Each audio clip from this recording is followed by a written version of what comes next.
Magandang araw, magandang hapon at magandang gabi sa ating mga kababayan sa iba't ibang panig ng mundong ito. Muli po nagbabalik tayo, Coach Oli News PH, News Break to sasabihin ko. Kasi po tayo syempre pahinga-pahinga din ano, tayo po straight last week.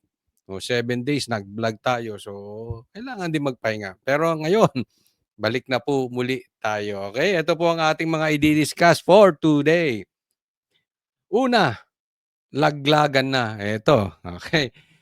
Matindi ito. Pero this could be to our advantage. Mamaya pag-uusapan natin 'yan, ha. Kasi masyado na matindi ang kademonyohang nangyayari, siyempre kailangan iligtas nila ang kanilang mga sarili. Pangalawa, BBM versus Tamba, sinimulan na. Uy, eto yun na yun, eh. Tamba, ipapahiya ni BBM. Tamba, gumanti. Naku, mukhang napapansin nyo. Parang bangag versus sa tambaluslus na ang mangyayari. No? Pero iisa-isahin po natin yan. Okay? Sana po doon sa ating mga kababayan, ang mga manunood ng vlog na ito, wag po kakalimutan, i-like po agad. Pagpasok pa lang, like agad. At konting lambing po, konti na lang po, magkakalahating milyon na po tayo ang subscribers. So, baka naman pwedeng pakicheck nyo kung kayo ay matagal nang nanonood dito or kayo'y bago pa lang, pero kayo'y nagiging masugid ng manonood, baka naman po pwede paki-check ninyo kung kayo ay nakasubscribe na. Konting lambing lang po, lalong-lalo na doon sa ating mga kababayang mga tunay na DDS. At nakafocus sa mga issues ng bayan na ito, click nyo na yung subscribe button. Okay? Hindi na po natin pagtatagalin dahil kay Coach Oli, bida ang balita. Eto.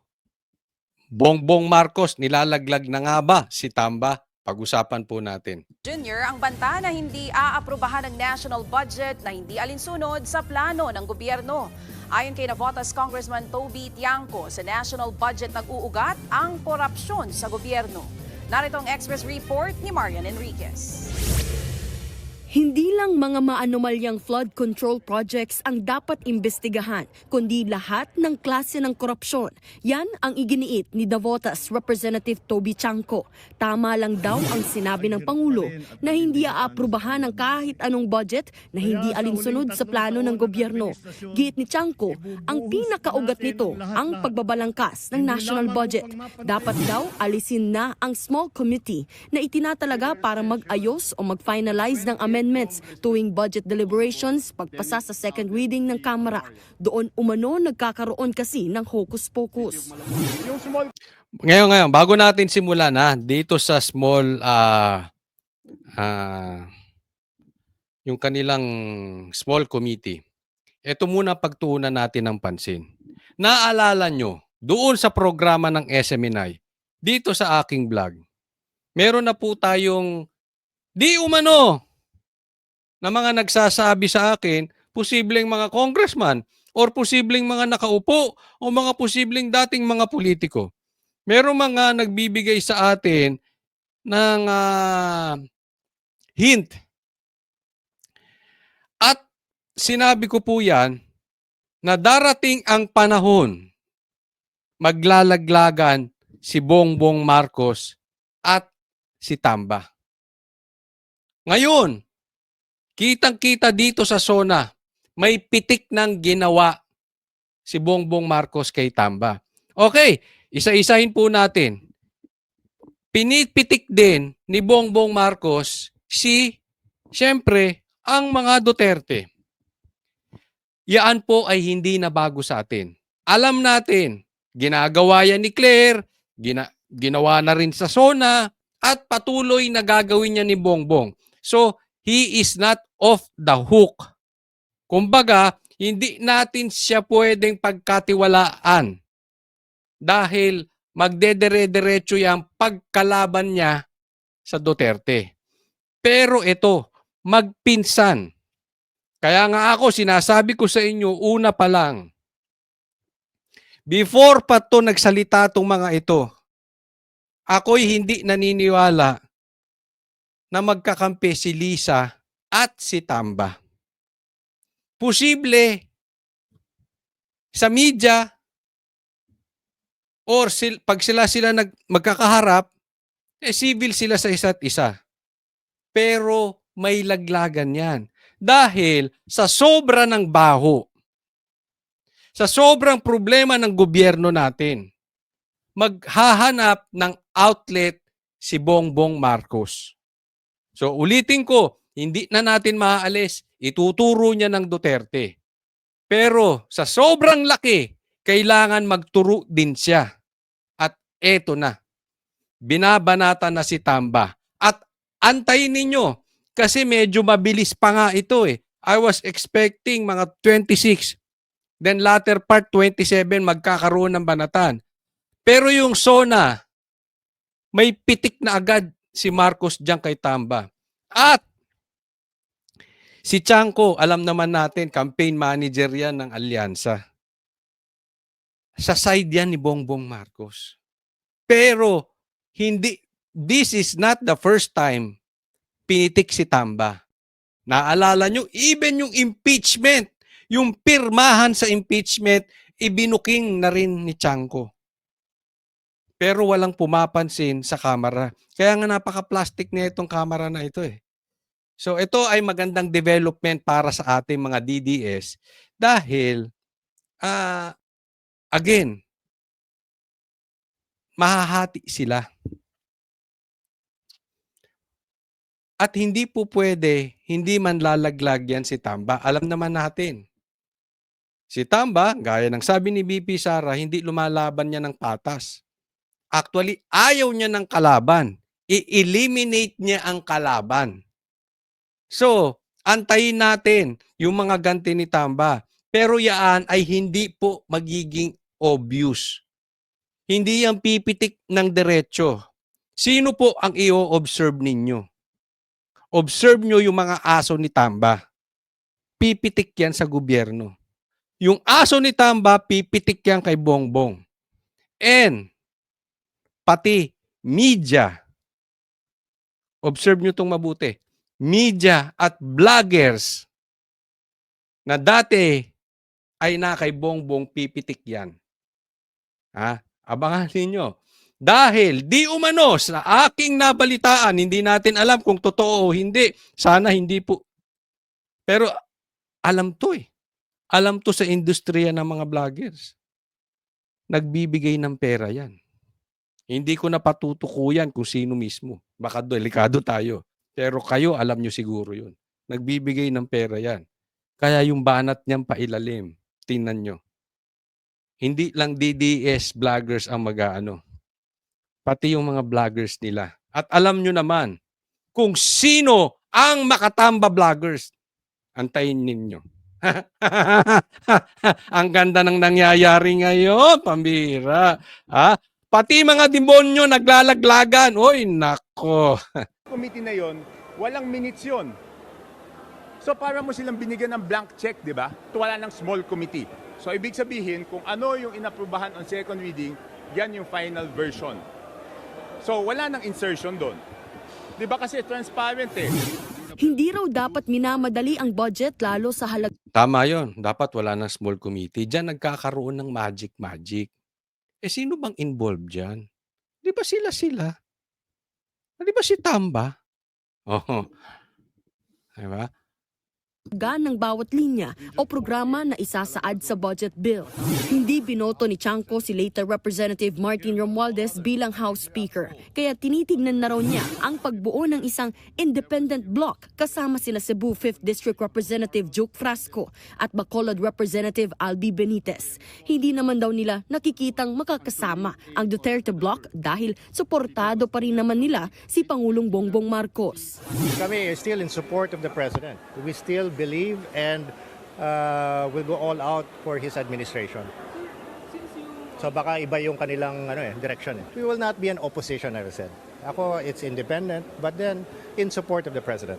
Independent, para at least independente kami makapag-gawa ng stand namin. Ito. Posible to, okay? Abangan po. Meron po kayong bagong aabangan. 'Di ba, Speaker of the House si Martin. Ah. Ito po yung final. Kasi alam naman natin na may kamay si Bongbong Marcos sa pagiging speaker ni Martin, 'di ba? Sabi nga nila, walang galaw ang kamara nang hindi alam ng presidente. At ngayon ay naging speaker ulit sa pangalawang pagkakataon si Martin. Paano natin malalaman that this will be a full-blown war? Again, nasabi ko na po ito sa programa namin. At ito po yung isa sa senyales. Kumbaga, merong end of the world. May mga senyales. Ito isang senyales na makikita po ninyo. Speaker si Martin. Baka ipahiya yan. Hinayaang maging speaker tapos tatanggalin. Abangan ninyo yung sinabi ko. Posible lang ha, posible. Hindi po tayo manghuhula. Pero as I see it, baka mamaya si Chanco maging House Speaker. O baka si Albi Benitez. O baka si Pulong Duterte. Hindi natin alam. No? But kahit sino man yan, I think still better than tambaluslos. No? So yan, abangan po ninyo ha. Isa yan sa napakalaking senyales. Dahil marami talaga tayong naririnig na bulong-bulungan na ayaw na talaga dito kay Tamba. Pero, syempre, money talks, di ba? Siya may hawak eh. Baka nga gumagawa ng paraan, baka tama po ang ating nababasa at ang ating source na plano nilang ipahiya. Biglang magugulat si Tamba, oy! Ako ang nagpasimula ng impeachment. Ako ang natanggal bilang speaker. Independente kami makapag-gawa ng stand namin. Nagbabalit Yung ano po, yung sinasabi nating small committee, alam naman ng lahat na yan ay sa pangunguna di umano ni Tambaluslos. Di ba? And dati na po natin sinasabi na sisirain eh. Sisirain talaga ni Tamba. Diyan nagsimula po eh. Ang galawan talaga ng evil, sabihin na lang nating evil, ang galawan ng evil is to divide. Diyan nagsimula yung nahati si Sara at saka si Bongbong. Ang problema nito si Bongbong hindi nanindigan.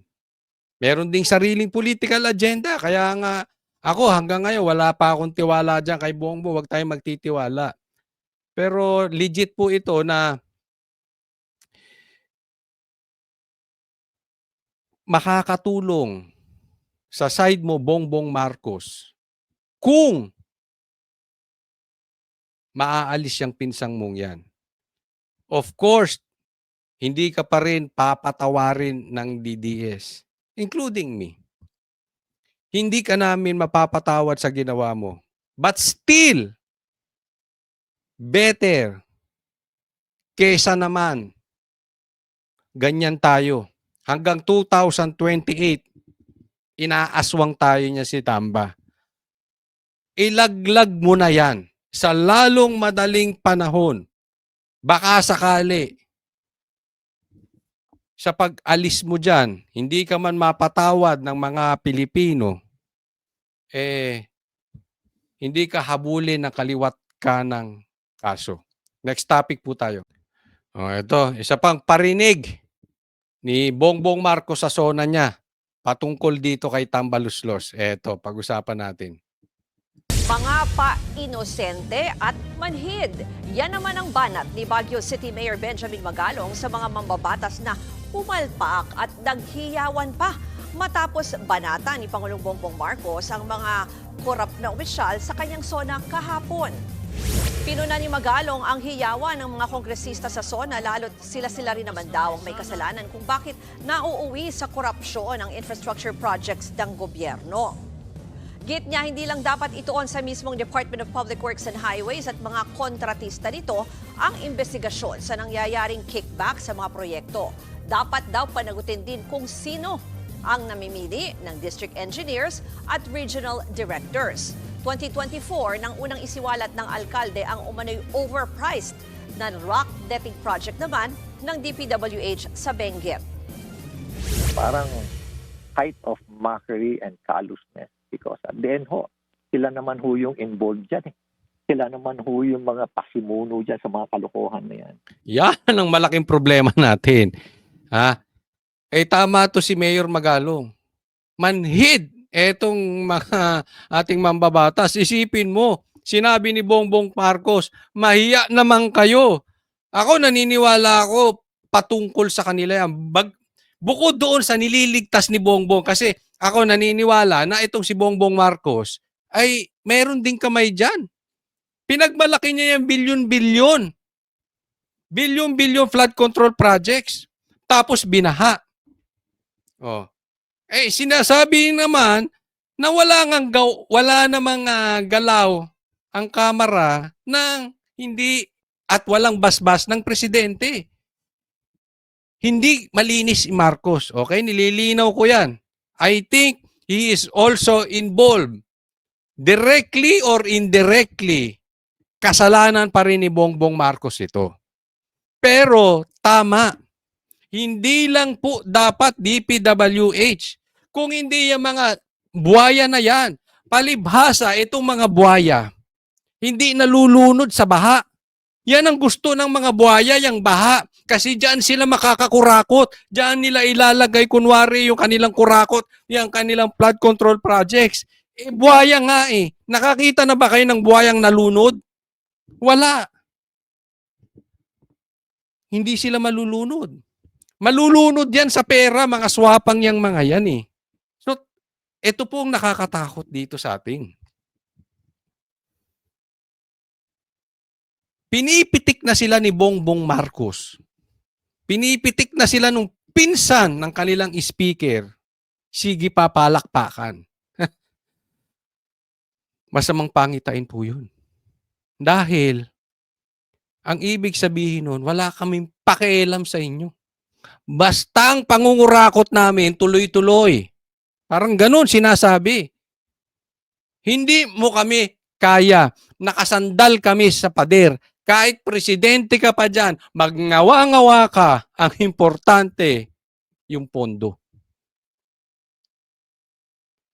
Malaking problema yun. Dahil ang isang bagay hindi po maaayos kung walang pagtatanggap, walang pagbabago, walang repentance doon sa tao.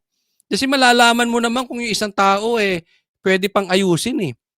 Pag kinonfront mo siya ng kanyang kamalian, di ba?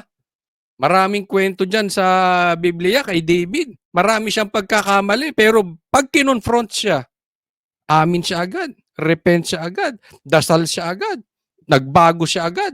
Eto mga to, wala. Kinonfront na sila ng kanilang kalokohan, namamalakpak pa. So anong ibig sabihin? Ang palakpak, ang ibig sabihin niyan, itutuloy nila. Kung ano yung ginagawa nila, tuloy-tuloy dahil naniniwala sila untouchables. So, kailangan dito magpakalalaki itong ating weak president. Dapat habulin talaga. Hindi mo yan makukuha sa salita. Hindi mo yan makukuha sa mga ganyan-ganyan. Ang buhaya, buhaya yan. Hindi mo yan makukuha sa pitik-pitik. Sampulan mo. Isa sa kanila, sampulan mo. Pero, wag mo na namang gawin kasi ito nakakatakot dyan. Baka sasampulan niya, ang gagawin niyang panakot kay Tambaluslos, tandaan niyo to sinasabi ko, ito delikado to. Ang pipitikin niya, yung alam niyang maka-Duterte. hindi makatambalos-los. Pipitikin niya na posible na directly or indirectly may kalokohan din or may pangalang pwedeng madawit or madamay or magawan nila ng istorya patungkol dito sa baha. Dito sa mga kung ano-ano. Halimbawa, si Cheese. Dahil sa tingin nila, si Cheese, kumakampi kay BP Sara dahil hindi sinimulan yung impeachment.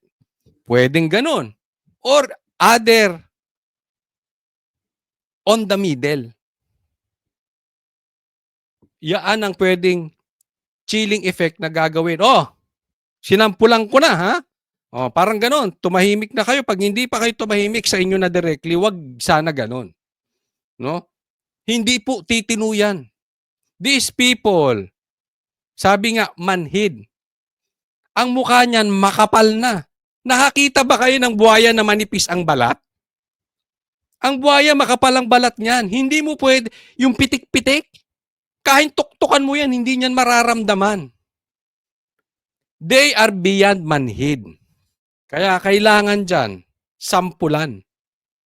Hindi pwedeng padaplis o dadaplisan mo yung Duterte o dadaplisin mo yung iba. Hindi, sampulan mo. Isa sa bata mismo ni Tamba. Don't tell us hindi mo kilala yan. Kilala nyo yan. Kayo magkakakilala dyan. Kaya nga si Chanco pumupuyok na eh. Alam niya, congressman yan, alam niya kung sino dyan yung mga aso ni Tamba. Oh. Sabihin ko na sa inyo, kung kayo, alam nyo kung sino-sino mga aso ni Tamba. Sila pa. Pitikin ninyo. Parusahan ninyo. Tanggalin ninyo. Doon, yaan lang ang paraan para magpakatino yan si Tambaluslos. Other than that, tama si Magalong. Manhid na yung mga yan. Nagkakaroon ng conspiracy, yan po yan, sa mga kickbacks na yan. Ano? Sa mga hatian, sa mga porsyento, sa pagpili ng mga contractor, favored contractor, na karamihan din, politiko din. Alam nyo, itong patungkol sa mga contractor, dati naman ang ginagawa yan. Wala naman sigurong, diretsuhin na natin. No? Wala naman sigurong virgin sa atin. Di ba? One way or another, may, kung hindi man directly pera, may pabor yang matatanggap. Diba? Ang importante dito, napagsilbihan ng mabuti yung taong bayan. Ulitin ko, hindi po ko sinasabing mabuti yan. No?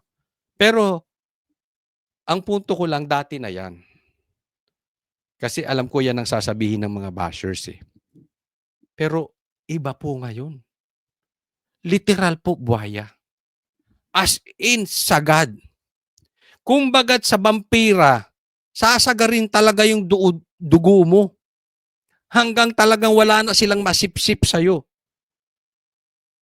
Hindi yung alam mo yung parang vampira na or lamok na kakagat lang ng konti sa'yo para mabuhay siya, magkaroon lang siya, makakuha lang siya ng dugo sa'yo.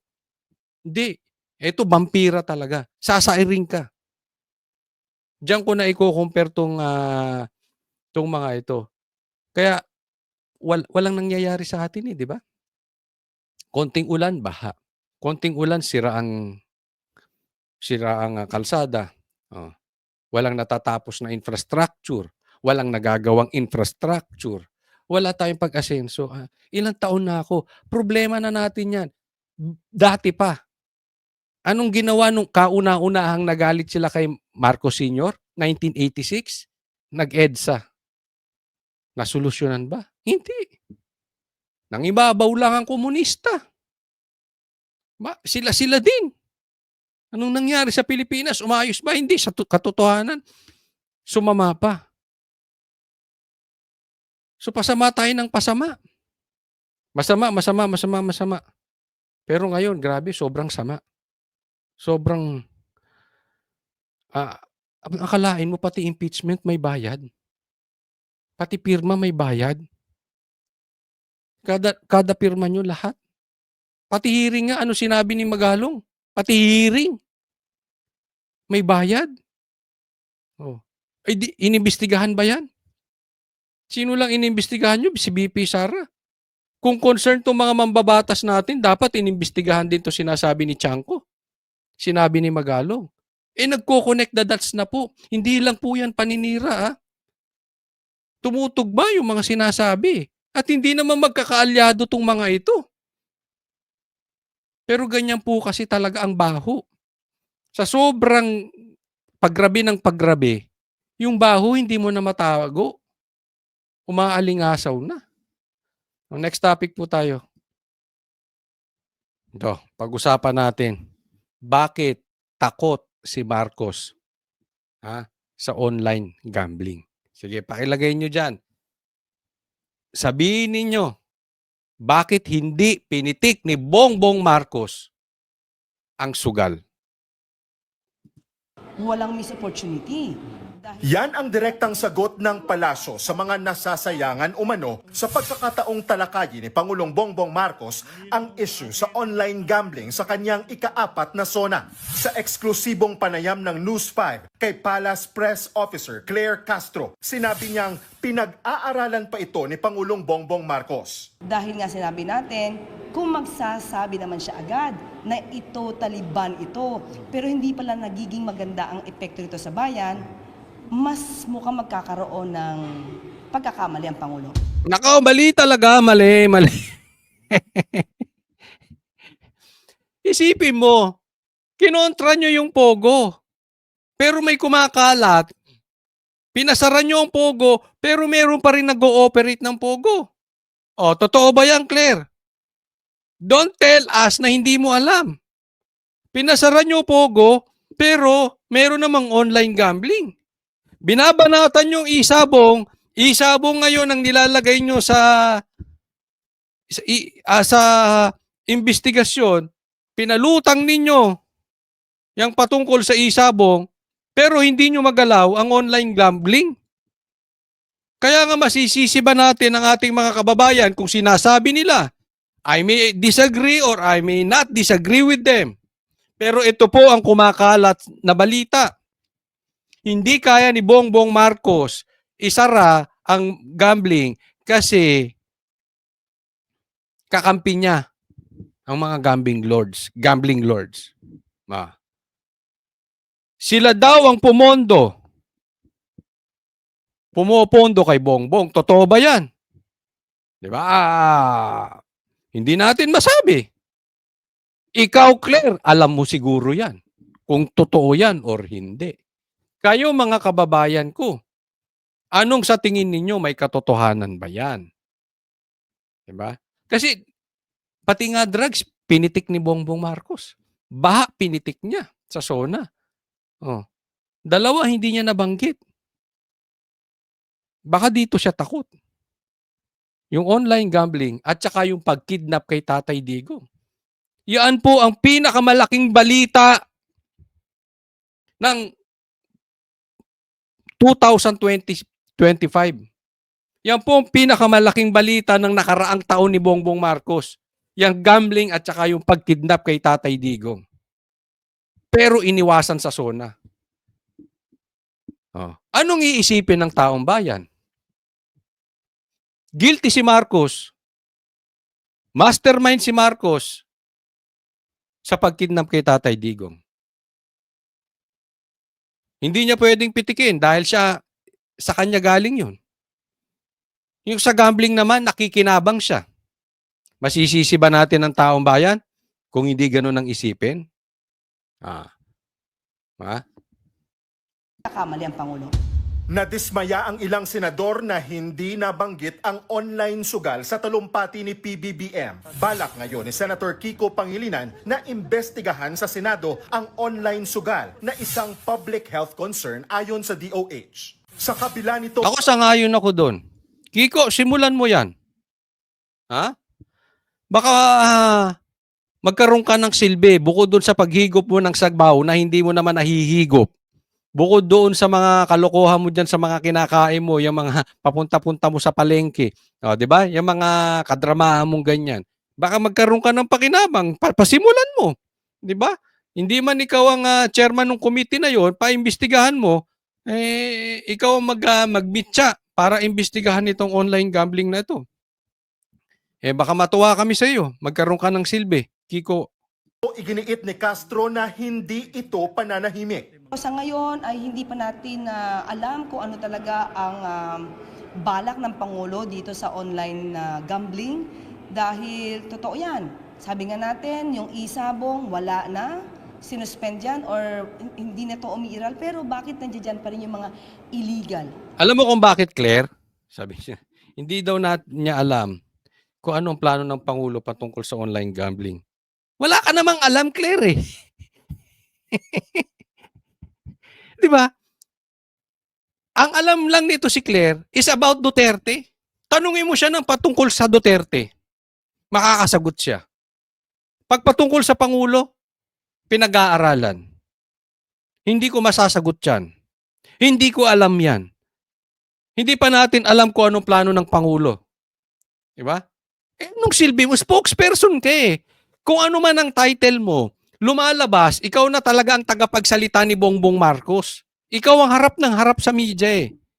So ikaw na yon. Wala akong pakialam kung ano man posisyon mo. Ikaw yon. Hindi po pwedeng harap ka ng harap sa media nang walang basbas ang Pangulo. Ang pangit dito kay Claire, bukod doon sa pagdating sa Duterte, paninira sa Duterte, pitik sa Duterte, ang bilis niyang sumagot. Pero pagdating sa Pangulo, wala siyang alam. Bukod doon, eto pa, hindi natin malaman or nililigtas niya ang Pangulo lang. Walang sense of responsibility si Bongbong Marcos. Kasi magsasalita siya eh. Hindi natin alam or alam man natin na ito ay may go signal ng Pangulo, pwede nilang itanggi na hindi yan ang gusto ng Pangulo. Sinabi ko lang yan. Ibig sabihin, panakip, butas ito si Claire or exit plan niya to si Claire. Pag meron gustong pasabi ang Pangulo, pero medyo delikado, si Claire magsasalita. Para kung hindi maganda tanggap ng taong bayan, kasalanan ni Claire, hindi ko alam yan.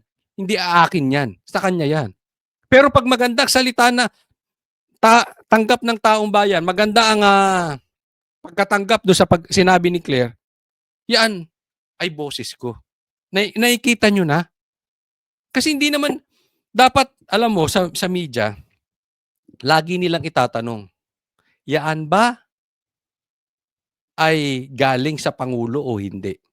Kahit alam nilang galing sa Pangulo, dapat tanungin nila. Para sa ganun, wala silang palusot. Ginagamit na palusot ito si Claire. Pag pangit, ligtas ang Pangulo dahil si Claire. Di ba? Yan na po. Kaya nga, sabi ko, binababoy nila ang ahensya. Na dapat, ang trabaho ni Claire ay sabihin yung programa ng Pangulo. Hindi para siraan lang ang Duterte. Pero anong napapansin nyo? Pagdating sa programa ng Pangulo, wala siyang alam. Napaka-importante ng online gambling. Hindi niya masagot ng diretso. Pero kung saan nagpupunta si BP Sara, alam niya. Baka alam nito kung anong minerienda, kung anong kape ang tinira ni BP Sara, kung anong kinain. Alam nito, tanongin ninyo.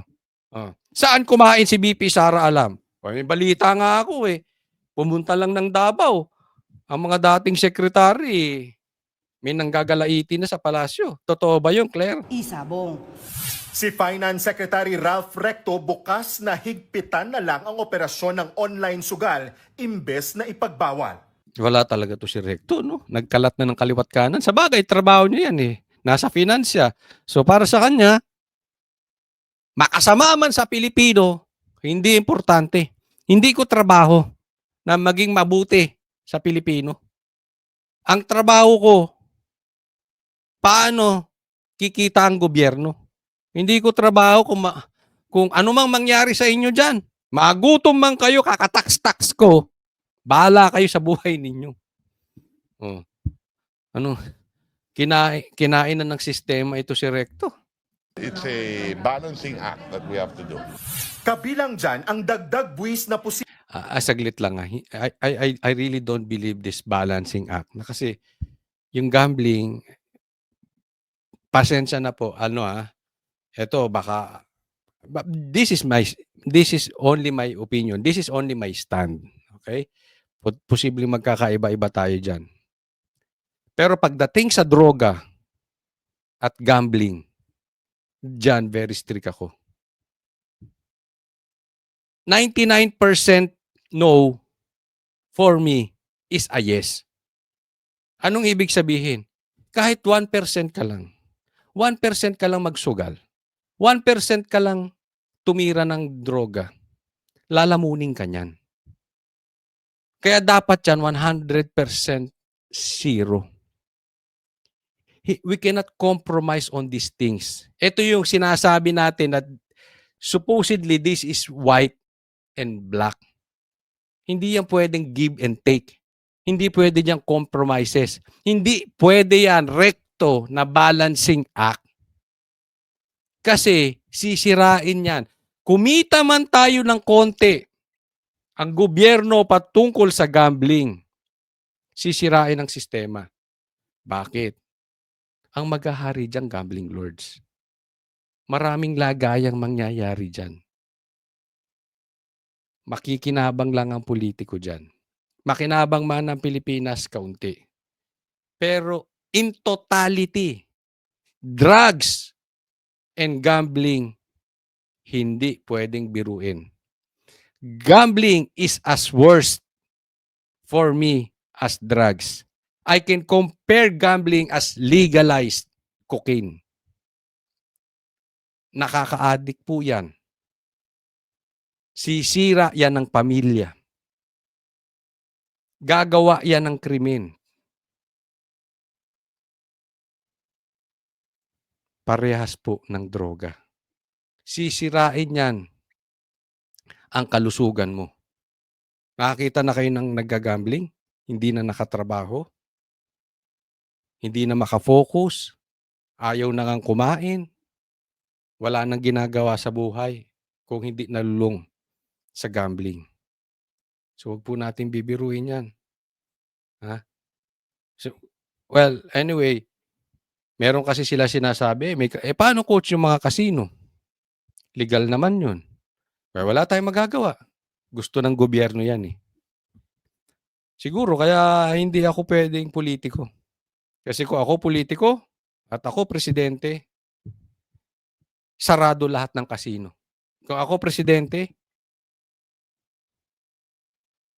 may droga, bibitayin ko talaga. Gagawan ko ng paraan na magkaroon ng batas patungkol sa droga. Death penalty agad. Kasi parehas yan. Sisirain ang komunidad natin. All the same. Wala kang tulak ikabigin. Ay, mas masama ang droga. Hindi po. Para sa akin, parehas lang yan. It's supposed to be 100% no. Hindi pwedeng 99% no and 1% yes. Kabilang dyan ang dagdag buwis na posibleng itaas pa sa 40% mula sa kasalukuyang 30% na pinapataw ng PAGCOR at BIR sa online gambling operators. Ayon kay Recto, may dagdag na 20 billion pesos na gaming revenues ang bansa dyan taon-taon. Nagbabalita mula sa... Ayan ang sinasabi, okay? May dagdag 20% ang gobyerno.